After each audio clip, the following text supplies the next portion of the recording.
On the 21st of September 2025, I played Hollow Knight Silksong for a couple of hours, put the controller down, and never touched it again. Why? I was already deep into the latter half of Act 2 and had sunk tens of hours into it, but I just left it as it was. I've been thinking a lot about it recently. Why didn't I stop? It wasn't a difficulty issue, I actually really enjoyed the boss fights, and everything about the game is just so finely tuned. You can definitely notice how the developers did not want to release this game until every single bit of the experience was polished.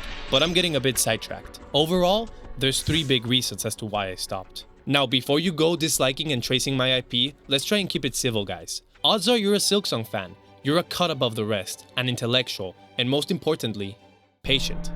So hear me out before you comment below. So without further ado, here are the reasons why I stopped and might never play again Hollow Knight Silksong. To give you a bit of background knowledge, I never played the original Hollow Knight. Yes, I'm the kind of guy that watched Better Call Saul without watching Breaking Bad. Fight me in the comments.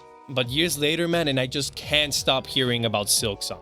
And to be honest, I was just so mesmerized by the hype, which had been festering for years. Seriously, you guys are insane. The genuine hype and memes the game had for years before it released just goes to show the love the community gives this game and its developers.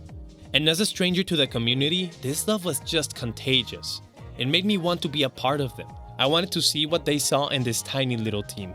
To their credit, the developers are fucking madmen. Just 3 boys working day in and day out to make the game they love. It makes for a great underdog story if I'm honest. So release day arrives, and of course, I bought the game first thing. And here's where the issues begin. Like anybody else, I grinded the game for hours when it first launched. So naturally, I just got a little bit burned out by playing it so much in so little time. I poured 20 hours into the game in like a week, grinding bosses late at night and going to sleep just waiting for tomorrow, so I could hop back into my PC and see what's next. And if 20 hours sounds like a little bit, then you should go outside every once in a while. It's nice. Despite the increasing signs of burnout approaching, I still played because I unconsciously became part of a bigger phenomenon. See, since the game was still new, the internet was digesting all of the game's information. Little Easter eggs and late game content hadn't made it into Instagram Reels or any other more common places. So all the item locations and little secrets were spread by word of mouth, either by my friends or acquaintances in my college campus. Hey, say you damn motherfucker! You come out fake at that double joke coat. Whatever you do, don't cross the rickety bridge to buy water. It was this really fun experience that reminds me of when I did it as a kid, talking during recess how to get legendary Pokemon, or that L was real.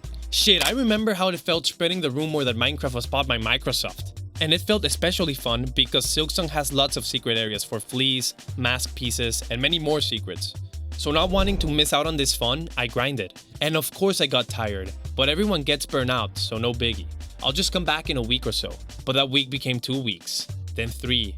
And now it's been almost 2 months. What gives? Well, let me introduce you to a little thing called analysis paralysis. You know when you go to a new restaurant and are just bombarded with the amount of dishes they have on the menu? Like, look at this. What the fuck am I supposed to get? Sometimes the selection you have to do is so big that you just can't pick an option. And that's analysis or choice paralysis, when having too many options makes it hard or impossible to decide. Since you're watching a gaming channel, odds are that you have a plethora of games gathering dust on your Steam library. You probably got them during a sale, getting like 5 games for the price of 1, but it doesn't matter. Point is, you have a lot of games. So many games that instead of just picking one, you'd rather get on your phone and doom scroll. And it's not because you don't intend on playing the games. The problem here is that since you're only forced to choose one or a couple of options compared to the multitude of availability, you become paralyzed and unable to pick any other option because you can't stop overthinking whether or not you're going to be satisfied with what you chose. And looking for safety and familiarity, you just go back on your phone because it's way easier to navigate and feel nothing than to actually put in the effort to immerse yourself in a new experience. And so you might be thinking, okay, that's cool and all, but what does this have to do with Silksong? Well, actually quite a lot. Every time you explore a new area and take notice of something or someplace that's currently inaccessible, you keep a mental note of it. So you keep exploring, maybe leaving a pin on it, but over time, these little elements compound, like a shopping list of tasks in your brain. And you're gonna find out quickly that it becomes overwhelming.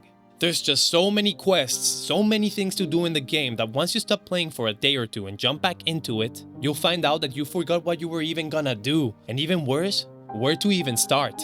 Should you go back to Sinner's Road and finish exploring all of it? Or should you do that delivery request you were sleeping on? There are so many things to keep track of that I started physically taking notes on what I wanted to do after beating certain stuff. And when I play a game, I don't want to feel like I'm just doing a shopping list of getting items and beating certain bosses. I want to be immersed and have a linear experience that's easier to follow. And let me be clear, this is my preference. If you enjoy doing the things I mentioned before, there's no problem. It's just not for me. Anyways, back to the topic. Once I stopped playing, the thought of having to do all of that paralyzed me and made me prefer doing something else, like playing Battlefield or literally anything other than having fun on Silksong. And finally, there's just time. I'm not particularly Mr. Busy per se, but I've got a lot on my plate currently, and I have been trying to be more conscious of spending time doing meaningful things I enjoy.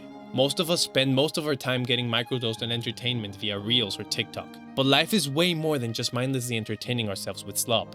There's college, hobbies, and other extracurricular activities we want to work on, like me working on this channel, so I would really appreciate it if you subscribed. But see, that's the problem right there. We all define what's valuable for us, and for me, after playing the game for a longer time, I just realized that I don't feel comfortable spending my time playing it. I had this guilty feeling creeping up on me that I have to do other stuff that actually builds up to something, like learning guitar or uploading a video. And even now, if I come home tired from college or other activities, sometimes I boot up a game just to turn my brain off and have fun. Like, bro, I don't want to get home from work just to do work again. Just let me have fun. It's just not the same as when we were kids. Back then we had nothing much going on. We could just finish our homework and go straight to playing. I would spend hours just grinding games like Pokemon and other RPGs that I just can't fathom even completing. Heck, even going 50% through them nowadays. Which is crazy to think because I used to be pragmatic when buying games as a kid. I compared the average playtime with the amount spent and finding the cost per hour of gameplay, and as I grew older I understood that this was pretty fucking stupid. And I've actually been preferring shorter gaming experiences that I feel leave me with the same amount of emotion and value that, let's say, a 100-hour game would leave me with. As Donkey once said, 34 hours. Oh, God. That's short for an RPG, but that's long for somebody with a life. This was especially prevalent when grinding the boss fights. I honestly didn't struggle much with the bosses I've played up till now, but you can still be spending a lot of time fighting some of them. You know, like that fucking beast fly. That was harder than anything I fought in the second act. Ooh, and the final judge too, that was a good fight. So while I felt satisfied beating them, knowing that it was just gonna get harder and more time consuming as I entered the third act wasn't something I was willing to spend time on. But it sucks that I get this guilty feeling when playing what I believe is the best part of the game, because in my opinion, ignoring all the open world and other stuff, I just really enjoy the movement and the combat. Fighting the bosses just feels amazing. What isn't that good of a feature is the constant backtracking. Like, Jesus Christ, why the hell do I have to go back to an area and look for something if I already swept it fully once before? Actually, it's probably just that I don't like Metroidvanias. But once again, that's my personal preference. And we don't judge people on that, okay? So, will I ever finish Silksong? Honestly, it's about 50-50. And I think that's kind of the point. Silksong is beautifully crafted, it controls amazingly, and I hope it wins the Game Awards. But sometimes you just can't choose whether you like a game or not. It's determined by your headspace and the time you stumble into them. Maybe one day I'll get the itch again. Maybe I'll wake up craving that movement and that exploration. Or maybe Silksong will forever be one of those games I deeply appreciate, respect the hell out of, but never actually finish. And that's okay. Games are supposed to be fun, not homework. And if the day comes where Silksong feels fun again, I'll pick up the controller. But until then, I'll keep loving it from afar.